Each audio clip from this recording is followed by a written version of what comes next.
So we got an anti-sweat valve here for a toilet. This video is just to show how to adjust the temperature for the hot line, which I tried to find a video, I could not find a video, I had to read it online to find out. So as we see, we got the cold line, we got the hot line, and then that goes down to the toilet.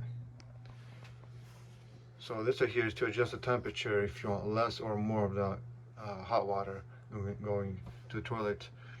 So just remember, when you turn it clockwise, that is closing the valve so you get less hot water.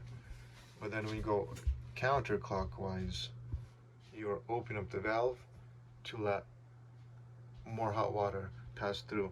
And that's what I read online. And so it's around 3.5 full turns that this allows you to get.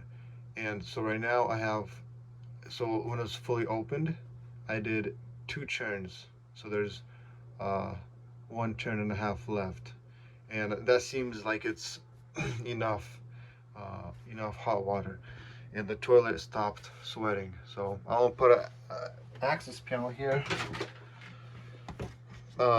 just in case if the toilet starts to sweat again or something. I'll have access to it, because this, as you can see, is behind a drywall, which is not easy to access. And I had a boiler standing here, which made it even harder to access. Just had to remove the boiler to install this. Something it's nice to do in the very beginning. Well, hope that helped to understand which way to turn that.